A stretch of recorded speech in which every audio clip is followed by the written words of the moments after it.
A Ghana Health Service report on obstetric fistula estimates that there are between 711 and 1,352 new cases of OBF developing in Ghana each year. In 90% of these cases, it is all down to prolonged labor and lack of emergency maternal health care. Tomorrow, Ghana joins the rest of the world to mark Fistula Day. Ahead of it, let's bring you this conversation on the worrying trend. I have in studio Dr. Gabriel Ganyaglo from the Kolebu Teaching Hospital. But before we start talking to him, though, let's look at the report we brought you last year. 24-year-old Grace Asieko lives at Manford near Apam in the central region. She has the worst form of fistula. Grace is suffering from rectovaginal fistula. That's simply a leaking hole created between the rectum and the vagina.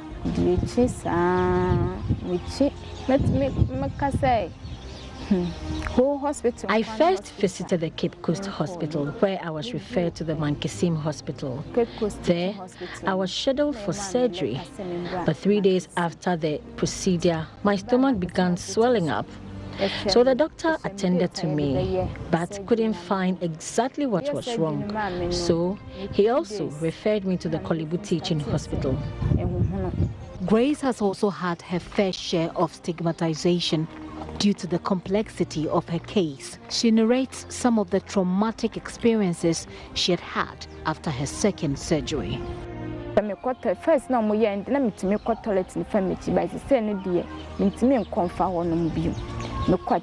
I had the first surgery, I could effortlessly ease through my anus. But now I can't. Anytime I attend nature's call, the feces pass through the hole that has been created as a result of the surgery.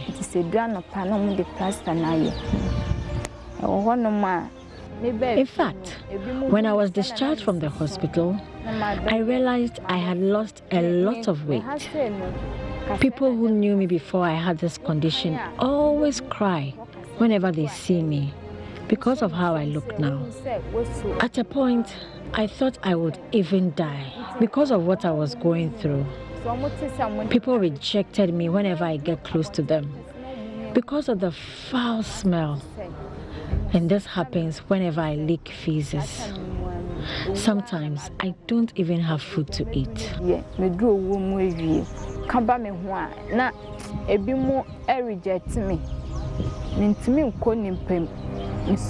The father of my first child doesn't take care of our 5-year-old son now. I sometimes don't eat a whole day just so I could take care of my child's needs. Things are very, very difficult for me now. And so I have to resort to begging in order to get money for my upkeep. My mother used to help me, but she can't now because she does not have enough money.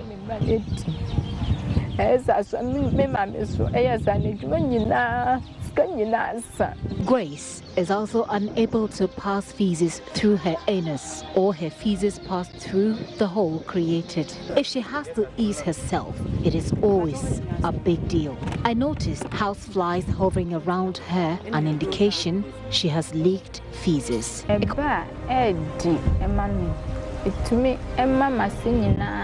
The feces would pass through the hole that had been created after the surgery. I always feel pains in my waist and lower abdomen whenever I visit the toilet. About a week ago, the hole became small, but due to the odor, I started covering it again, and that has made it become so big again. Sometimes I feel sad when I'm about to eat because of the pains I have to endure. Any food I eat gives me tummy upset. That's why I have resorted to taking this medication to ease my pain. According to Dr. Gando, unfortunately some cases are inoperable, and this is very worrying. There are some that you just see them, you can operate them. With it, it is there. When you look at the woman's pelvis, it's all like a stone. You can't even cut anywhere. So some of them, even the diversion is not that possible because the intestine, you have to divert the urine to you can't create enough space. So it will just be like she'll be leaking both stool and urine when you pass it there. But you need to be sure they can contain the urine and feces mixed together for a period of time.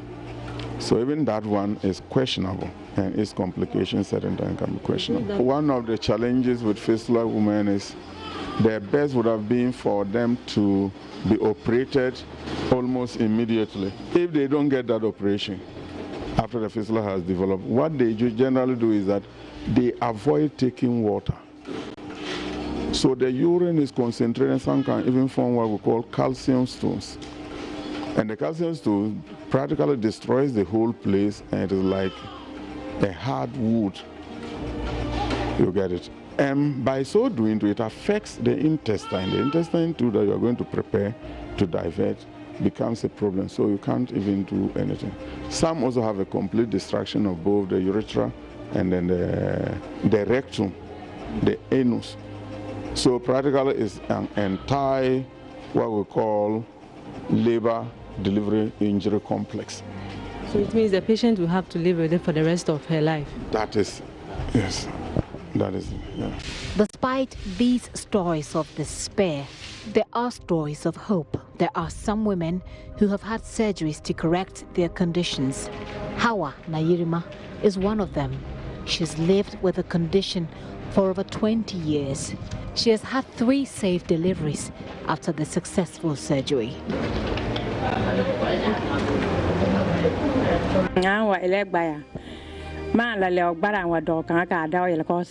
It was after my 4th delivery that my husband advised I undergo family planning to prevent me from conceiving again. I haven't given birth after that procedure.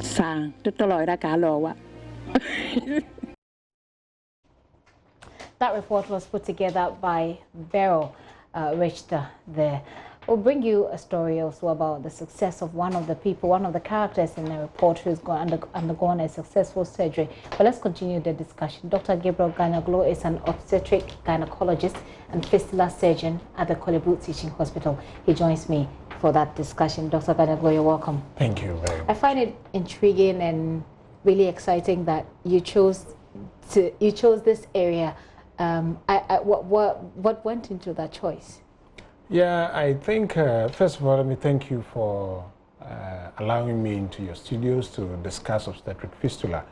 My effort in fistula occurred naturally because while in training, I happened to be working with Professor Lasse, who I would say is our patriarch in fistula surgery.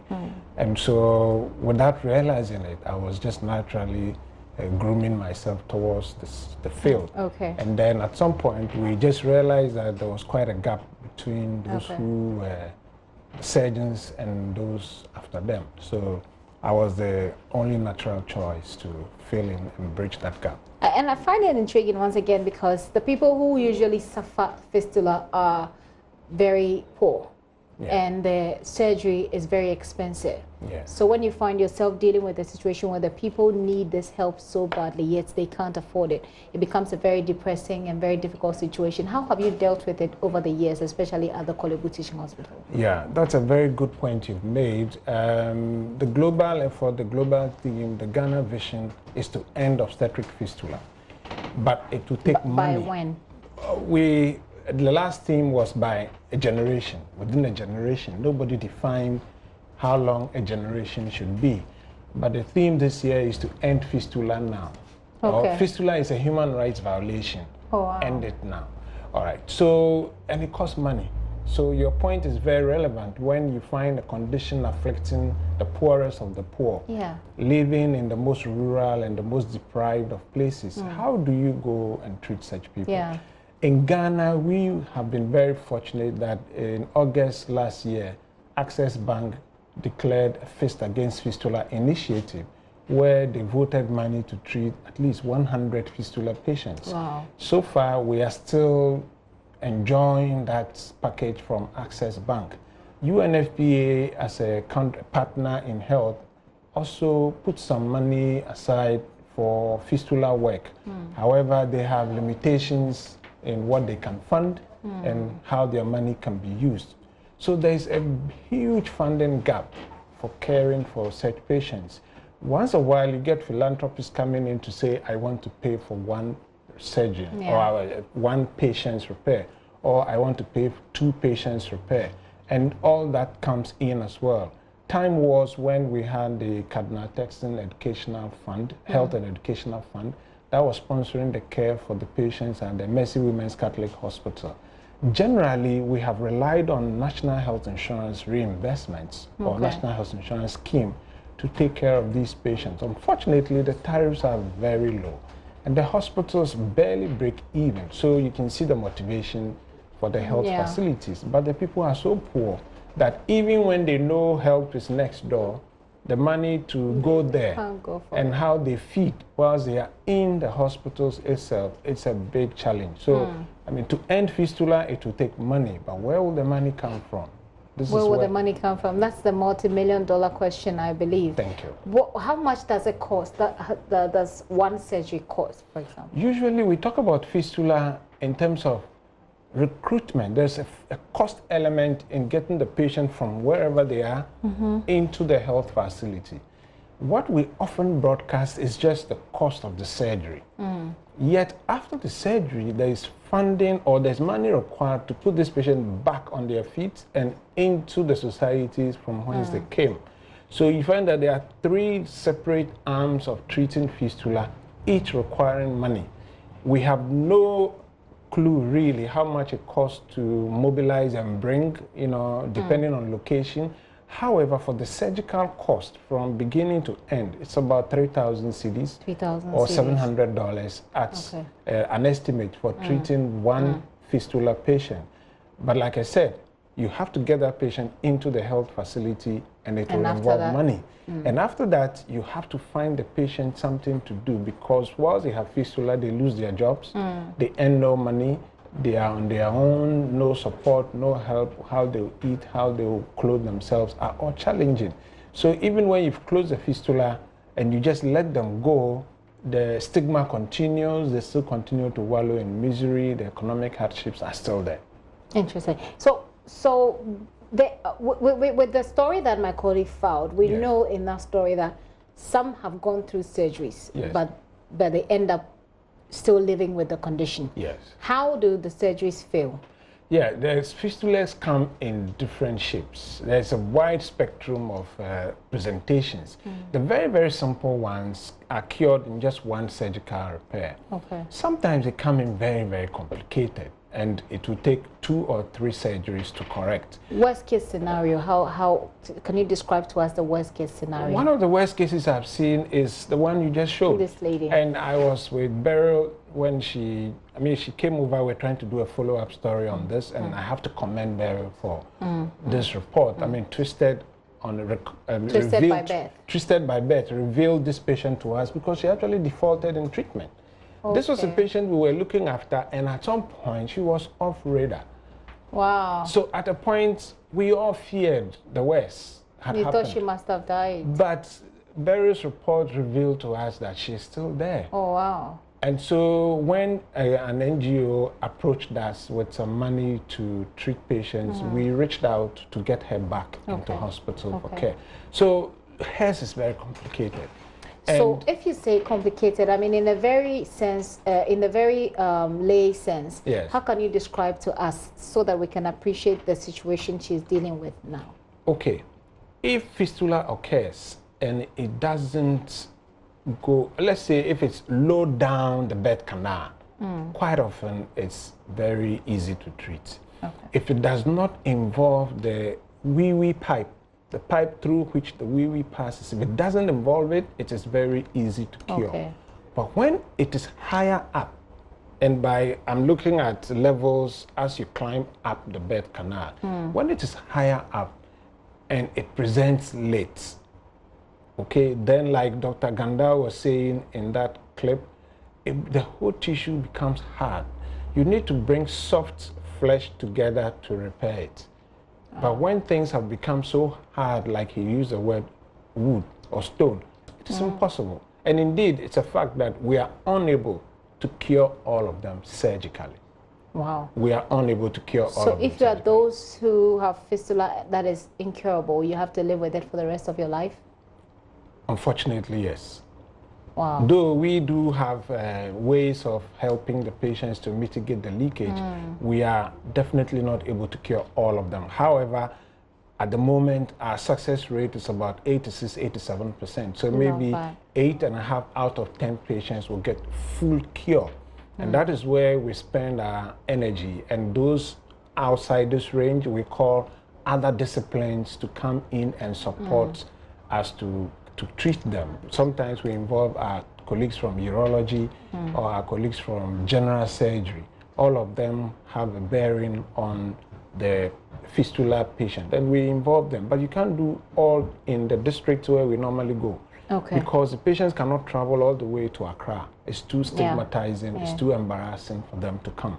Because to move somebody who has fistula from, say, the northern region to Accra will mean that you have to provide support for when they need to urinate and when they need to. You have to make provision for that journey. How do you do that?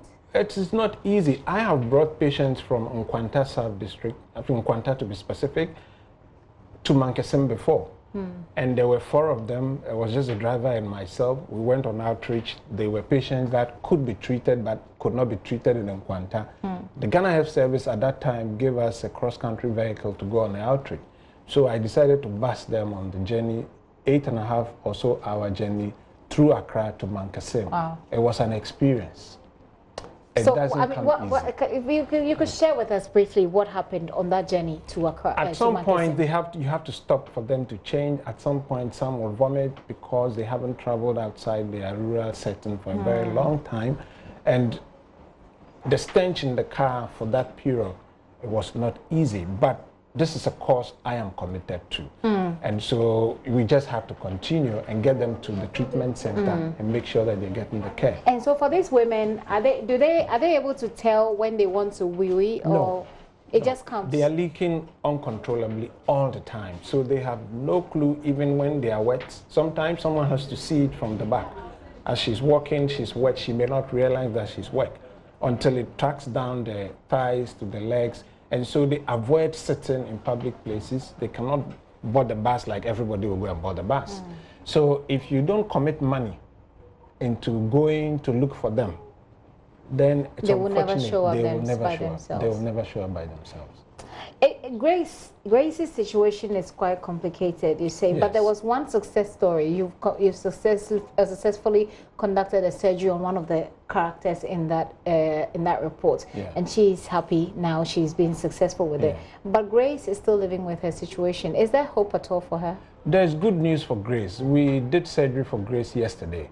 Oh, wow. Because the British in Ghana Society brought her some money to treat fistula patients. And when we looked at the spectrum of cases we had, she was one of the patients that the panel decided should be brought on board.